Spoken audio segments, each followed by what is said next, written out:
Ranjana and I have the privilege of introducing our next speakers and presenting them with the Social Justice Action Award. This award has a very distinguished history, starting with its first recipient, Bell Hooks, in 2004. From there, it has been presented to social justice leaders and luminaries who walk the talk. This year, the Roundtable is honored to present the Social Justice Action Award to Dr. Yolanda Sealy-Ruiz, Dr. Yalitha Vasudevan, and Dr. Laura Smith of the Civic Participation Project. They inspire us with their ability to spur interdisciplinary collaborations, to engage in participatory action research, and to engender wellness within our communities. The CPP is an interdisciplinary effort that weaves together the work of researchers, students, community members, and activists so as to co-construct knowledge and co-create change within marginalized communities.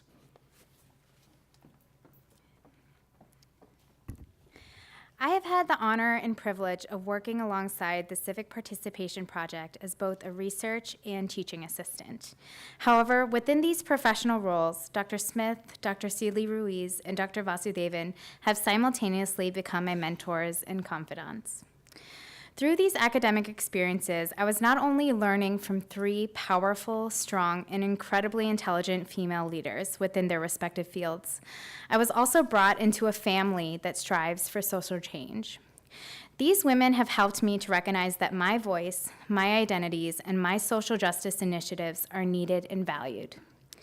Dr. Vasudevan has opened my eyes to the various modes of academic expression that can exist in the classroom.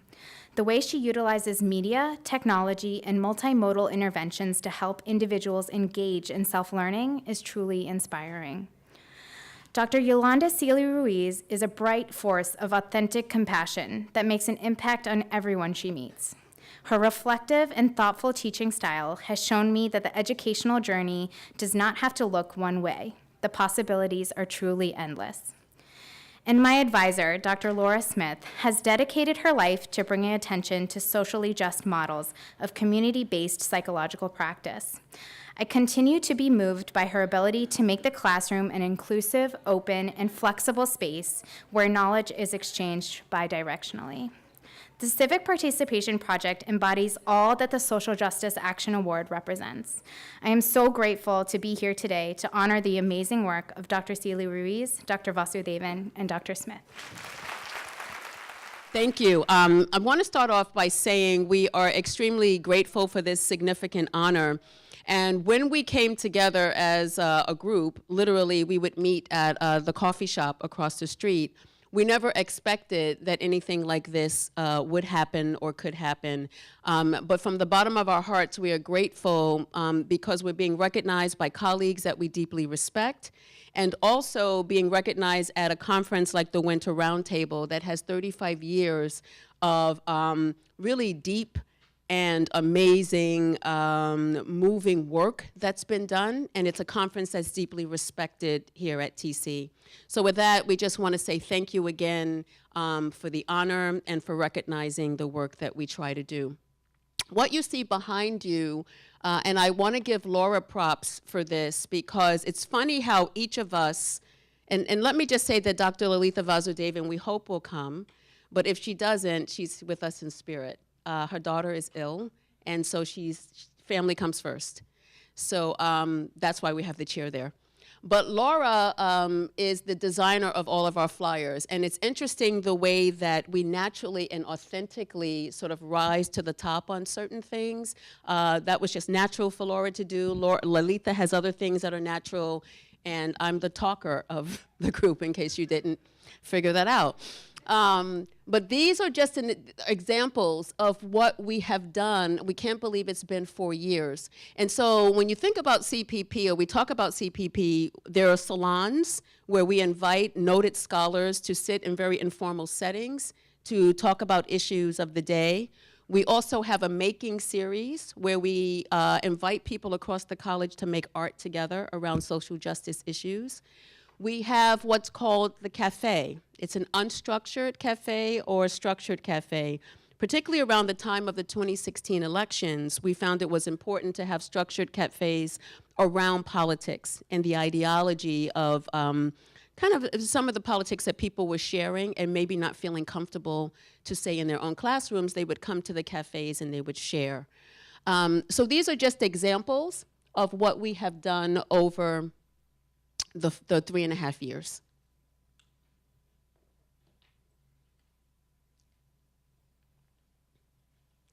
And this slide is really at the heart of what CPP is. We've never quite defined exactly what civic participation is because we think that that would be anti to what it is that we believe, because everyone finds a way to participate in their own way, right? But what we like to do, or what we hoped to do when we came across this, was to invite people to participate in their own way, to be fully inclusive. So this also part of why we had multiple strands: a making series, a salon, structured cafe, unstructured cafe, really trying to be as inclusive as possible to invite people and various voices to talk about the things that they're most concerned with, both within the TC community and also society at large. And so inclusion, innovation, and research were the three strands we would brainstorm about. How do we include voices of people who may feel silent at TC and in society as well? How can we innovatively think of ways of engaging people around some of the issues that are happening in our society? And finally, how can we turn this into research, which is, it's third for a reason, and we are still yet to write about much of what we've done. But we find what's most important is really the engagement of our colleagues, of the students, and of our peers. So innovation, inclusion, research. You see that these are also three areas we talked mostly about.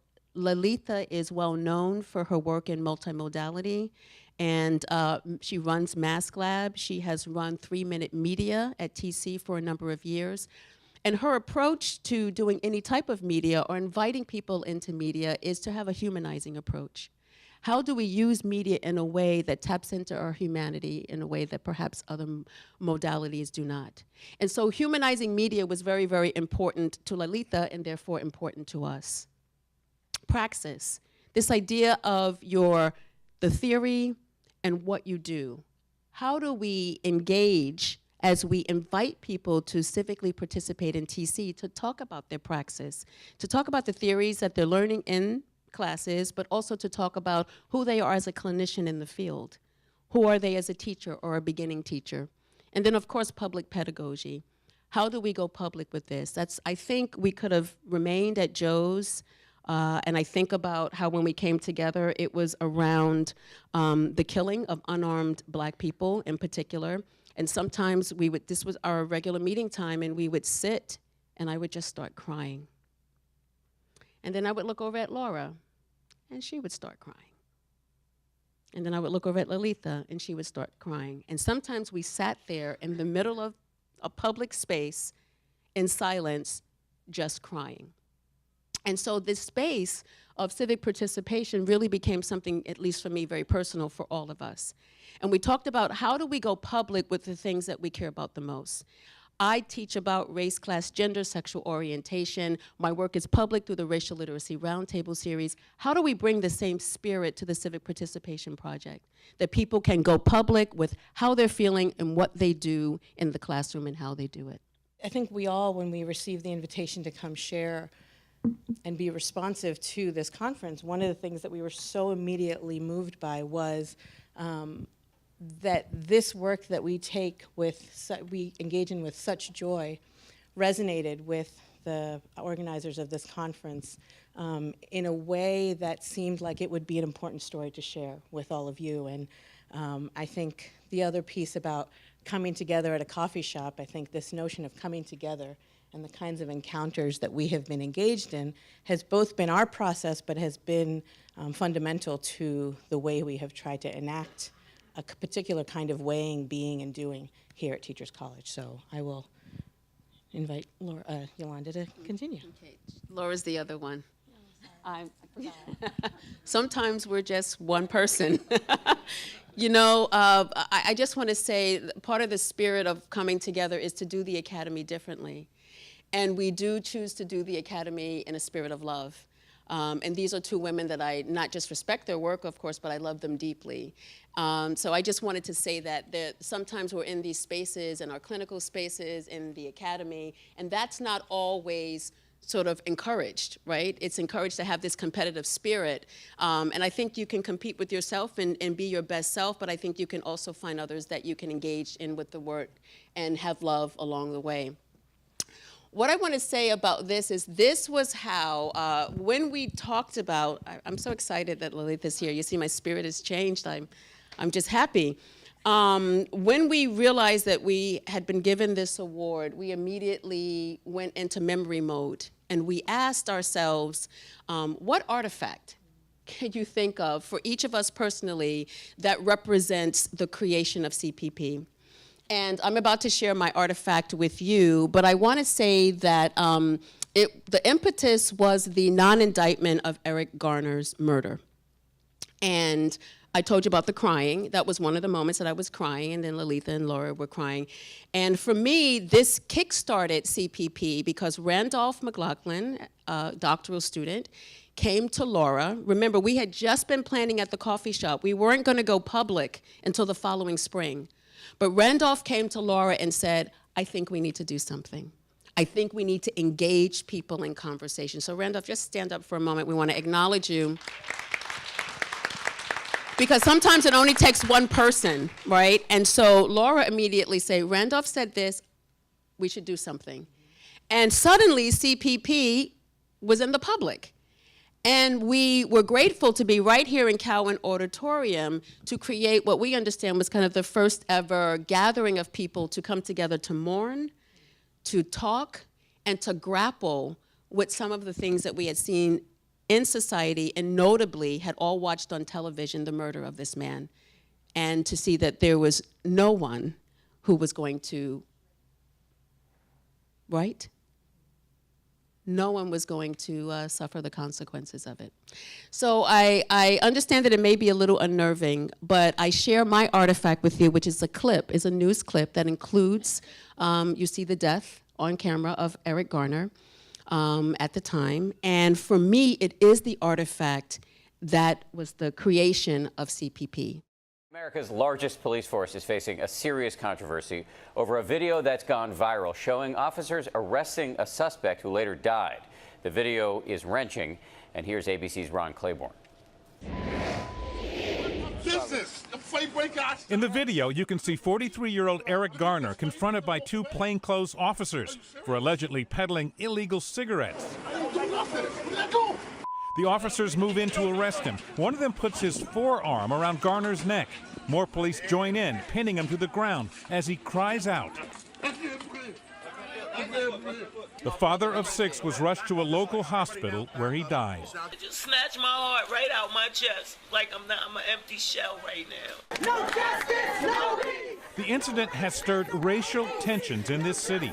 An unarmed man was subjected to a chokehold, and the result is he is no longer with us. As he spoke, Garner's wife collapsing by his side.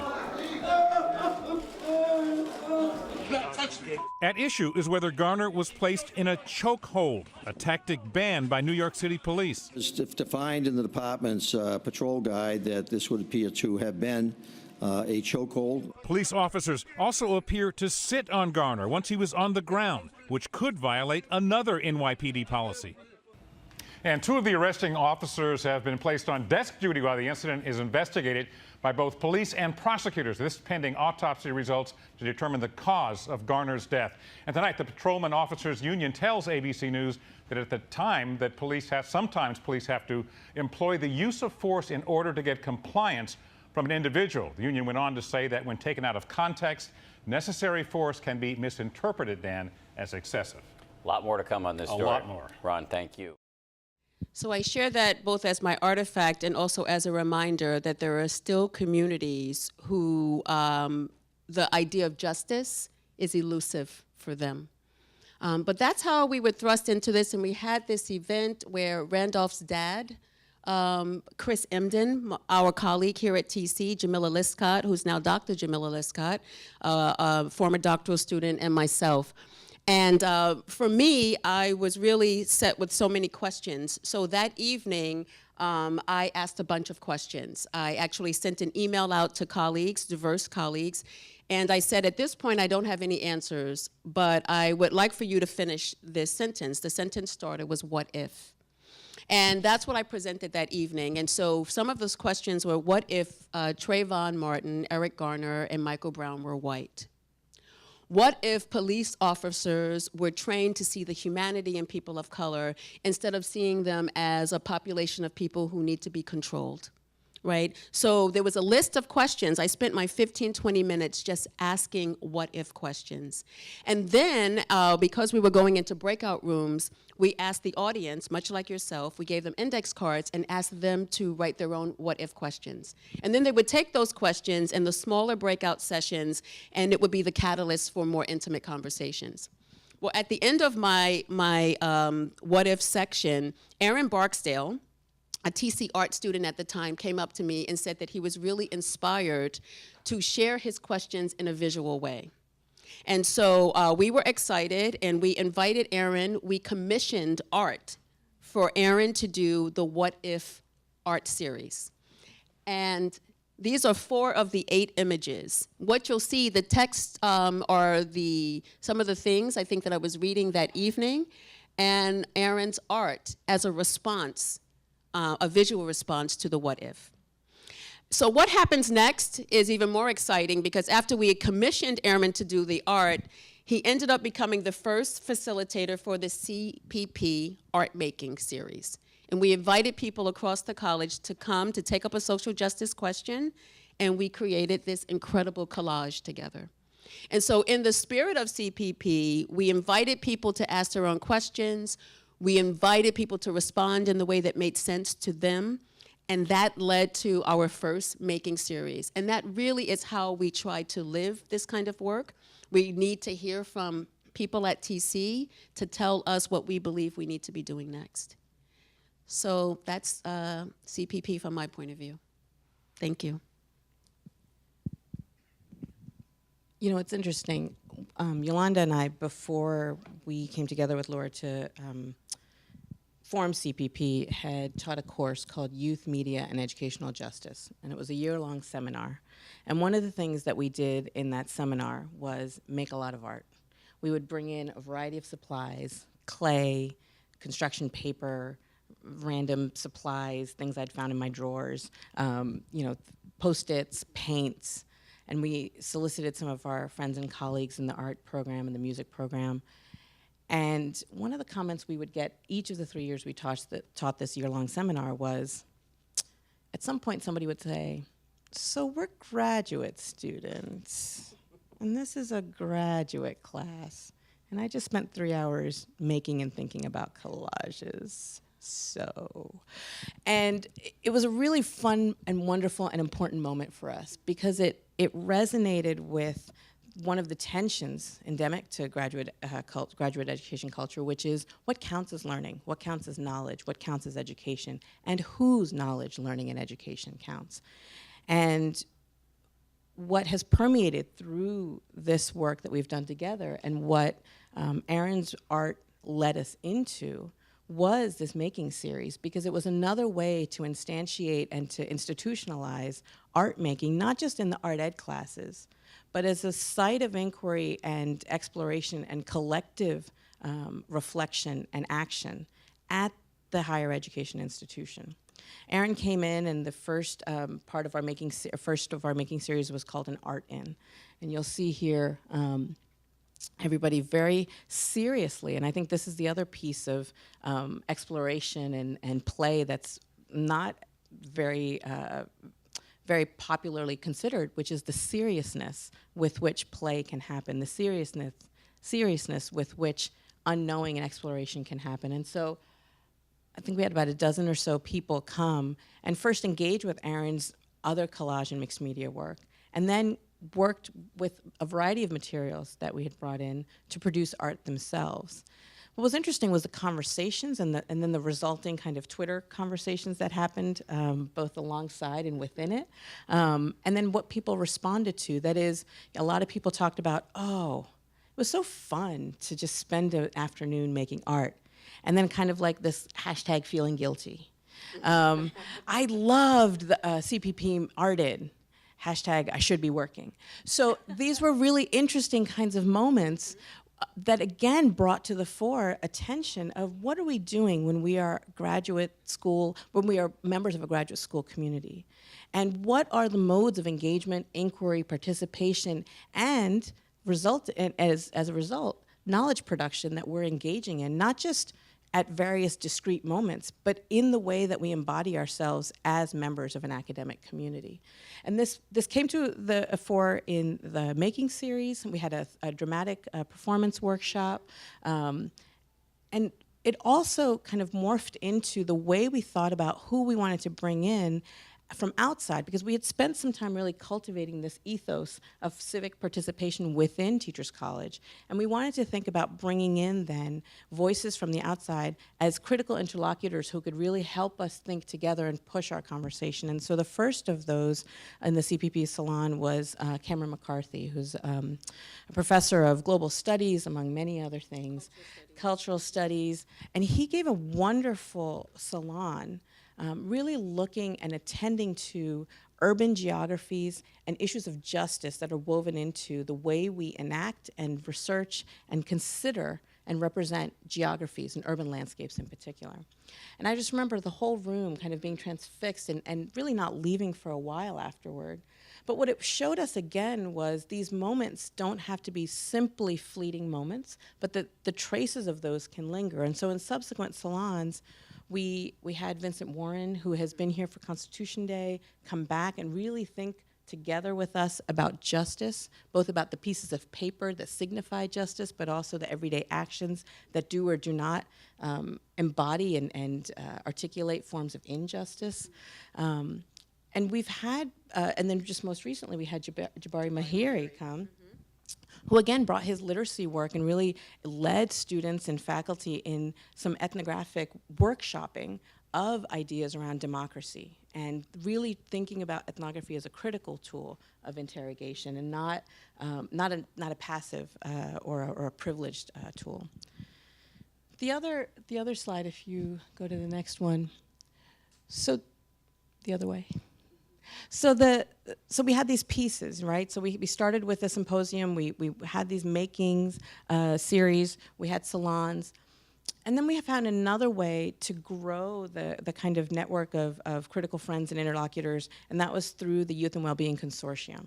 And that was something that we had, these are colleagues who are doing work at the intersection of young people and well-being from a variety of perspectives, from law, social work, psychology, child welfare, education, teacher education. And so we held a forum here on youth well-being in an age of mass incarceration.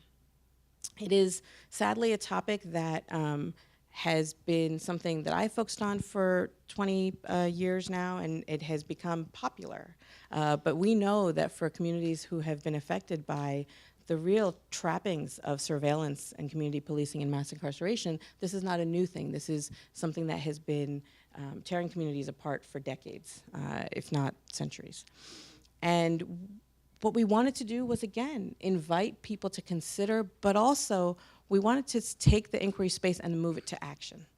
And so there's a clip that we will tweet out in which Marcel Haddix offers a really poignant example of forms of injustice that middle school students are dealing with every day. And she said, I've been listening to what everybody has been saying. We had a judge, we had somebody who heads Good Shepherd, the youth group home, we had court liaison, we had people from all kinds of walks of educational life, foster care agency, and she said, I've been thinking about this, and what comes to mind is a moment from one of two after-school programs that she facilitates. She said, you know, we were having this conversation about how young people can use their schools and the resources in their schools, and they tell me that their library is locked, that they can't get into the library because of certain procedural issues, but also perhaps some staffing issues. But it was this, again, this tension between what might be, what could be, what we hope to be, and then the everyday individual moments that constrained the sense of possibility. And again, this fed us further into thinking about, so how do we attend to, as a group that's trying to instantiate a particular ethos in the way that we work, and as a TC community, how do we continue to play with that and interrupt, as Yolanda often says, that tension between these global forces that we're engaging with and really seeking to interrogate and redirect, with the way that it gets played out in everyday, moment-to-moment interactions. And these are the ways in which we have designed the invitations, the cafes, the salons, the art-ins, the making series, the forums. And this is the way we also designed what you're going to hear Laura talk about, our course. You already can gather from hearing Yolanda and Lalitha speak the way that participation relates to justice, which may or may not immediately be apparent. But there are all kinds of connections there, right?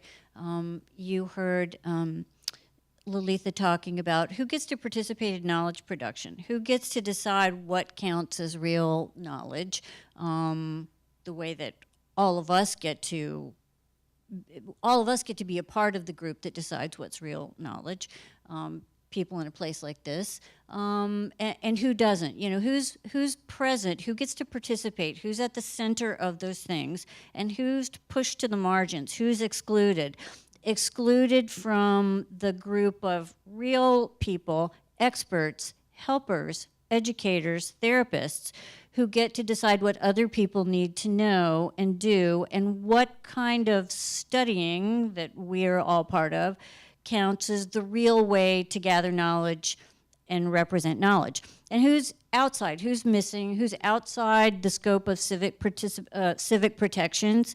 We saw in the murders of unarmed black men that there are whole groups of people that are excluded from civic protection, excluded from mainstream opportunities, excluded from educational resources. So you see how participation and inclusion start to be a way of sort of drawing together so many of the things that are important to people in this room having to do with justice and oppression. Some of the things that we talk about when we talk about the isms are blatant and easy to see, and some are more nuanced, and they have to do with who's missing and who doesn't get to participate. So when the three of us got together to create this class, we had the opportunity to bring to the notion of research methodology the importance of all of these questions and of participation. And furthermore, we got to link research, methodology, what counts, participation in that, with well-being. The province, the concern of all of us mental health types in the room. So we had the opportunity to think about the fact that our approach to the way that we conceptualize knowledge and create it is shutting out from that process whole groups of people. Not only does that undermine the completeness and the adequacy of the knowledge that we create.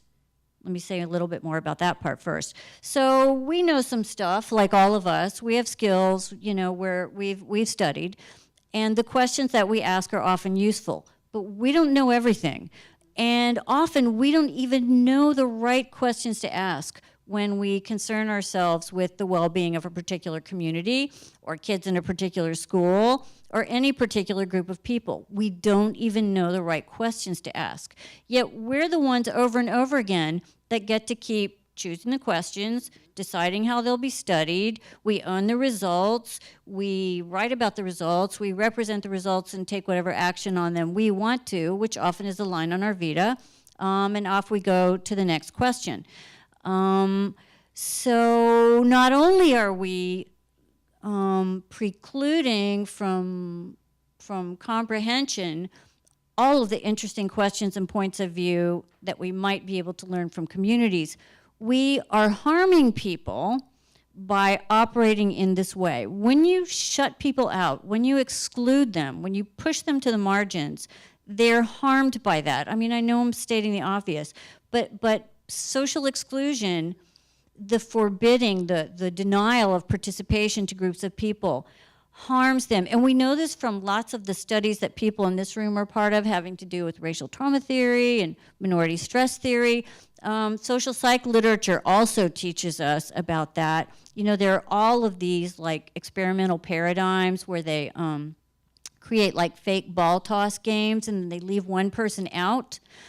And when you study the person that's left out with an EEG, you find that the biological, the neurological corollary of the experience of rejection is actually almost identical to the experience of physical pain. And I mean, that has sort of a gut level rightness to it, right? Like, you know how it kind of does hurt physically when you get pushed out or excluded. So we're harming people when we fail to think in an inclusive way, methodologically, or even sort of more broadly about knowledge itself. And at this point, I just want to add something that I know we've talked about many times and we agree. TC let us do this. I mean, we, you know, the coffee shop conversation at Joe had like sequelae. We were able to do the gatherings that we did. We were able to do this course. We were able to bring in the speakers and the presenters. We've been able to do so many things because we had an idea, and even though, as you saw in the beginning, the idea was that we would do something and then something else, people believed in us. Like, people, it kind of like caught on, you know? And so, And we were invited to the faculty meeting to engage our colleagues, and I don't want to take the mic really, but to engage our colleagues in conversations about racism within TC and in their own practices. And guess what we used to start the conversation? The artwork that Erin created. And we had those looped and had our colleagues and our peers really look at them, and that opened the conversation where, for me, it was some of the most raw and vulnerable conversation that I have ever heard at that time in my 9 years of being at TC. For colleagues to talk about they recognize racism in their own practices was something that I had never heard. So sort of the course itself, or the flyer for the course, was what I thought of with regard to, like, when we had this conversation, like, what's your artifact? What do you want to bring in? Yeah, I don't know. I thought of the course because it pulls together those things for me. But Yolanda said to me when I was still trying to think, she's like, what about that slide you always show?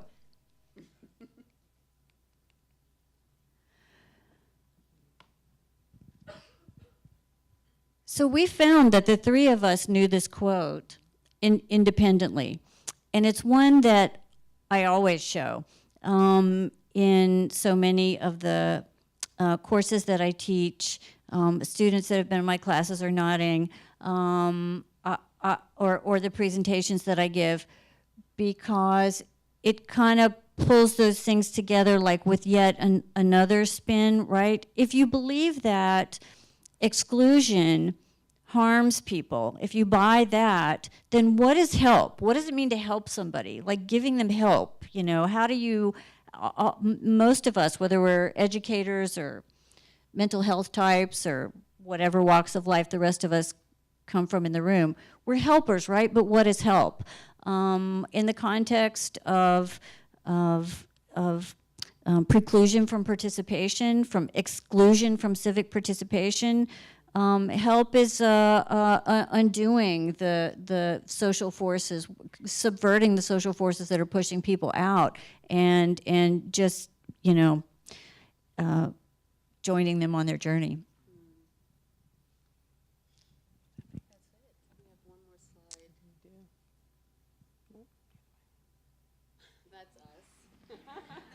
So, you know, every year TC counts down the 50 days to graduation. And we were a perfect pick for number 3 because there's 3 of us. But again, for us, this recognizes or says thank you, you know, to the administration. A lot of the topics that we invited people to talk about critiqued, you know, TC as well as society. And so for an administration to support that kind of work, to truly allow people to civically participate using their authentic voice, for them to choose us as number 3 to celebrate the graduates was really something that was significant for us. And so this is our way of saying thank you to the administration for believing in us and continuing to support the work that we do. You know, it's interesting. We thought about what to leave you with, and we wanted to leave you certainly with a sense that there will be more things coming. We wanted to leave you with an invitation to join us and participate. But we also wanted to hopefully have left you with a sense that justice is not a single thing, which I'm sure many of us already came in thinking. That justice, it doesn't exist in a single form and doesn't just happen once and is over. But that we are continuing to inquire into and act ourselves in service of and interrogate with criticality notions of justice at all the scales and spaces and moments of our lives. And this is certainly one of those spaces, and we hope that we've invited you to think with us. So thank you.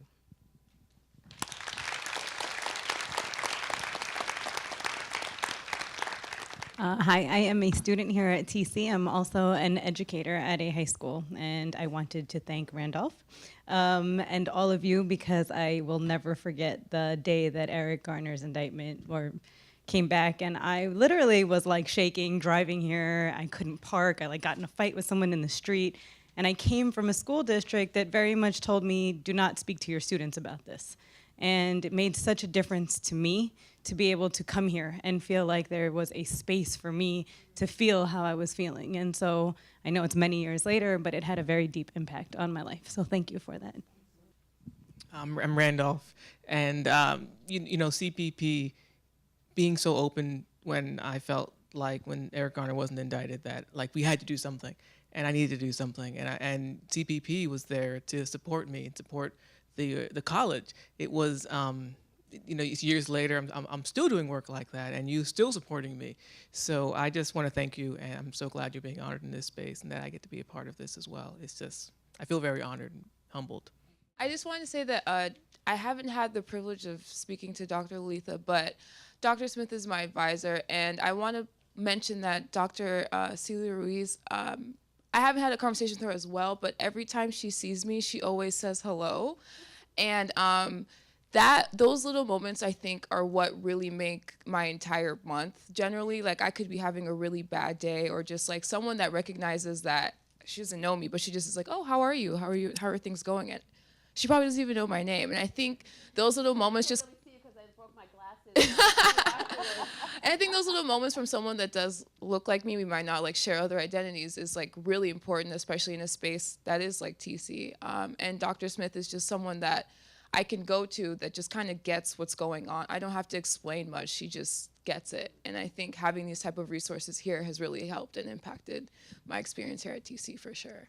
The first thing I wanted to say was you are echoing something that I think we often talk about, not just that how much we adore and appreciate the fact that Yolanda can light up an entire month with a hello, but also that there is a complementarity to this makeup of people in terms of background and ways of interacting, and that has served us well in various spaces. The second thing is where did Ranjana go? Oh, hi, Ranjana. But Ranjana, Layla, Joe, who is in the Anthro program, Aram, who's in the tech program. We've had a handful of students who, in the first few years, have worked with us, have TA'd with us as part of the teaching team, and so there are ways for students to get involved, but we exist because students have been with us throughout from the onset. So thank you for reminding me to remember that. How's everybody feeling?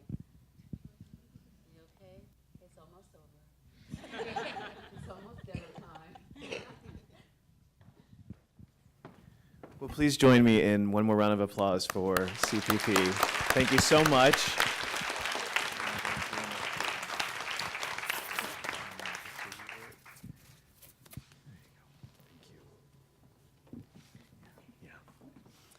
So thank you all again. We're delighted to honor you with the Social Justice Action Award.